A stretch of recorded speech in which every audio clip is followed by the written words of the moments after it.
Xo'p, qadrli Manchester United muxlislari, Chempionlar Ligasi qur'asi yakuniga yetdi. Manchester United o'z raqiblarini bilib oldi. Hozir bitta like, podpiska bosib, do'stlarga jo'natib qo'yinglar. Hozir hamma raqiblarni aytib o'taman.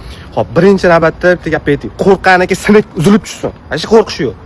O'ynash kerak bo'ldi. Hamma raqib bilan o'ynasa bo'ladi. Yaxshi bo'ldi. Qanaqadir o'rtachadan saviyasi sal yuqoriroq, o'rtachadan sal yuqoriroq jamoalar tushdi. Hammasini qiladigan bo'lsak, Atletico bilan mehmonda o'ynaydi. Bu birinchi savatdan tushgan raqib.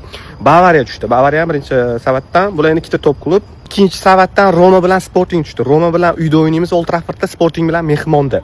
Hop, uchinchi savatdan Leipzig bilan Villarreal tasavvur qilasizlar. Uchinchi savatdan Leipzig bilan Villarreal bizga tushyapti. Bular ham shu o'rtachadan sal yuqoriroq bo'lgan, yaqin yillarda ham o'ynagan jamoalarimiz. Shu Villarreal bizani finalda yutgan jamoa. Undan keyingi yillar o'zimiz olgan edi Chempionlar Ligasida va Leipzig bilan ham yaqin o'sha 3-4 yil oldin Chempionlar Ligasi guruh bosqichida o'ynaganmiz Sulsher paytida. Va 4-savatdan Fabregasni o'sha ajoyib jamoasi Como bilan mehmonda o'ynaymiz va Ozarbayjon jamoasi Sabahga qarshi tarkibida o'zbek hamyurtimiz to'p suradigan Umar Rahmonaliyev to'p suradigan jamoaga qarshi Old Traffordda to'p suramiz. Xullas, raqiblarimiz shulardan iborat. Endi o'sha gap, qo'rqqaniki sinib uzilib tushsin. Nimaga chiqqanini isbotlash kerak, ko'rsatish kerak bo'ldi. Prosta o'ynash kerak.